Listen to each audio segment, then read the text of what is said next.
So we are now recording. Welcome, one and all, to our January 20th office hours for the Uke Club. And I'm Dano. I think you can see me, see my ukulele.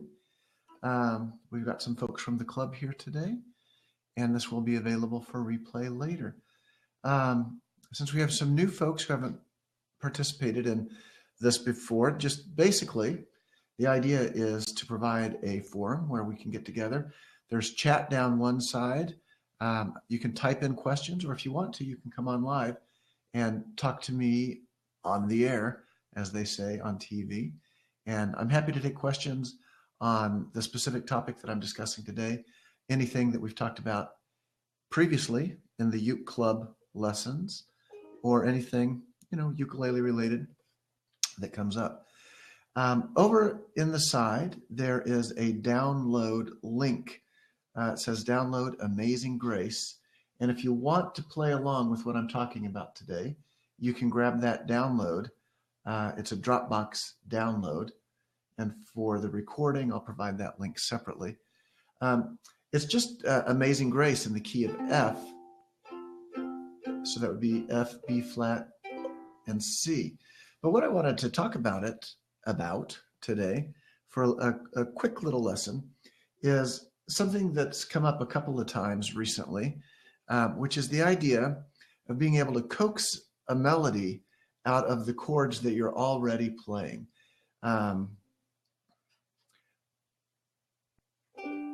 What do I mean by that? Let me play a couple of lines of Amazing Grace. So it comes in on F.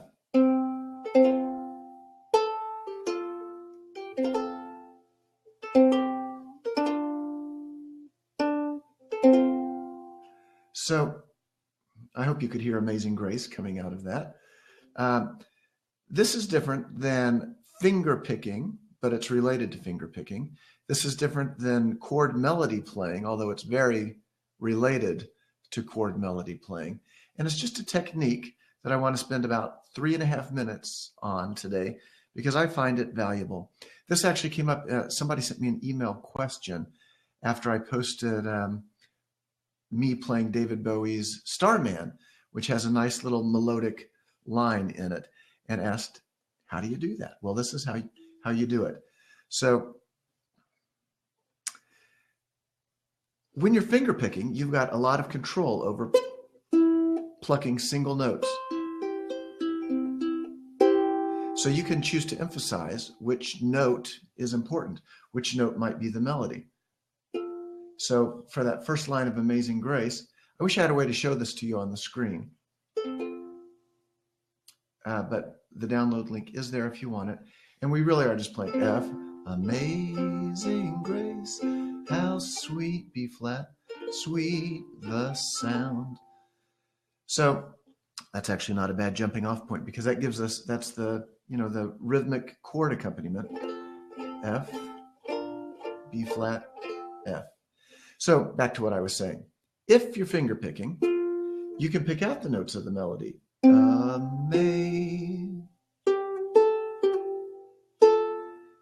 And find those single notes. But playing single notes on a ukulele is not very interesting for very long. There's certainly a time to do it for a minute, for a second or two. But what you can achieve by this strumming combination with finding the melody notes is you can create, like I said, something similar to a chord melody, but just with a simple down strum. When we talk about chord melodies, most of the time what we're talking about is trying to find the melody on string 1, which means doing a lot of second and third position chords so that whatever the melody note within the chord is falls on string 1. And you want that to happen because you're usually doing a fancier, more involved strum. So you keep the rhythm going nice and solid.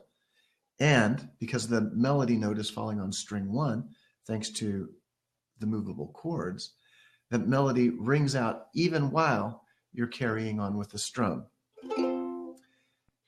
What we're talking about here is a little more subtle and a lot less involved because you don't have to worry about second or third position chords. So, amazing. Okay, it's coming in out of the F chord. Third string open, may. Now that's the note we want, F itself. May. Okay, don't worry, I'm not going to walk through the whole song this way. I want to show you a couple of measures of the song using this idea, and then I'll leave it to you. So, we've basically plucked that string, but the way I want you to think about it is that you've strummed a single string. Yes, it's exactly the same thing. Amazing. So for may on amazing, melody note that we want, string 2, fingered on F, but it's the F chord. So we play the whole chord, except we stop when we get to the melody note that we want. And I'm going to stop saying we and say me. I'm going to stop when I get to the melody note that I want. So I strum as much of the chord as I can up to the melody note. Make sense? Give me some hands if that makes sense. Or maybe your hands are full of your own ukulele. Amazing. May. So what's happening there is you're creating a subdued chord melody by stopping the strum where you want it to happen, where you want the melody note to happen. Now the next note is ding, amazing. So for your next strum down, you can strum the full chord because the melody note that you want is the open A string. Sorry, I couldn't think of it for a second. Amazing. Okay, with me? That's it. That's the whole thing.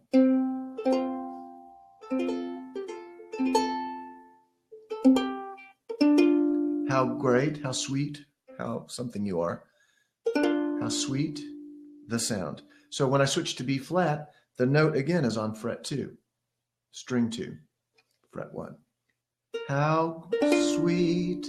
So I strum the B flat chord down to string 2, but I don't continue on over string 1 because that would sound fine, but it wouldn't be the melody. How sweet. If you were just strumming, you'd strum the full chord and get it. But you want the melody note, how sweet. And I've mentioned this in the lessons a couple of times, but how do you know when to stop? How do you make yourself stop in time? And my answer to that is you use the string beyond as your stopping point. So watch my thumb. I'm on the B flat. I want the melody note on string 2. And it stops after it goes over string 2, but hits string 1. It's just not going to go beyond string 1 and let it ring out. So that can be a physical sensation that guides you when to stop.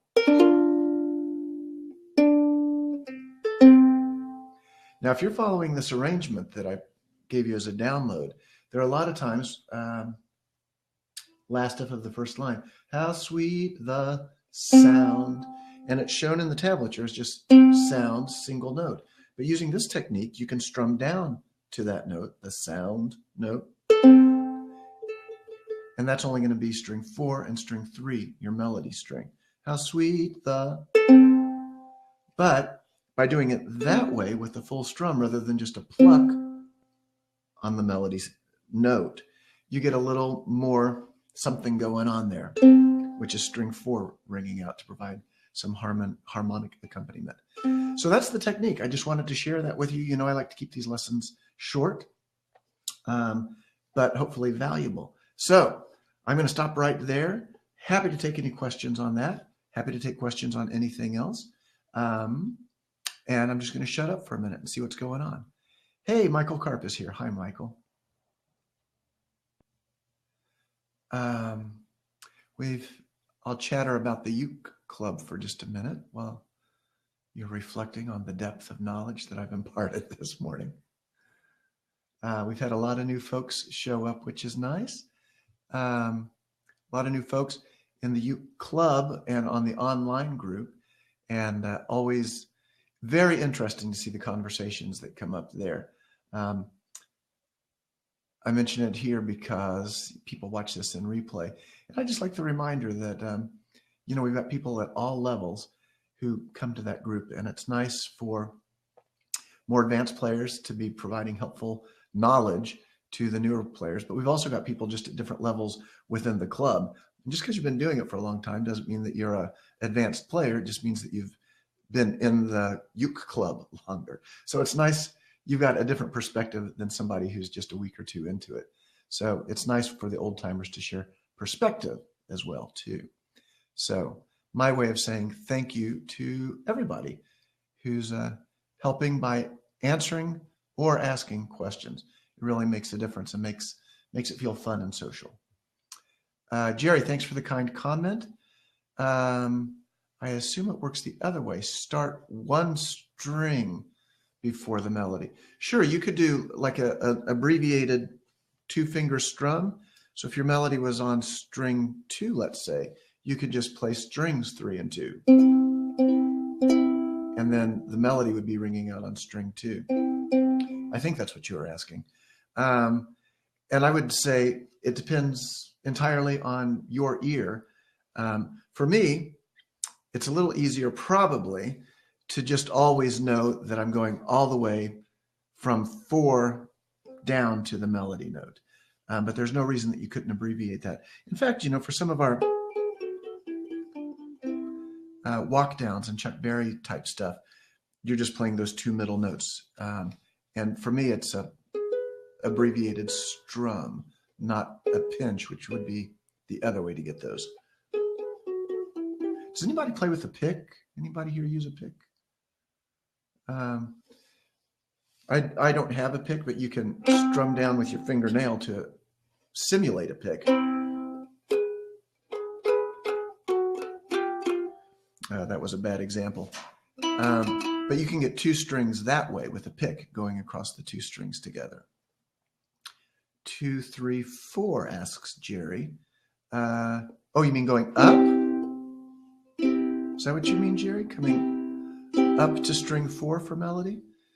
One of the nice things, if you play with re-entrant tuning, which I think most of us do, is that you very often do get a melody note ringing out on string 4.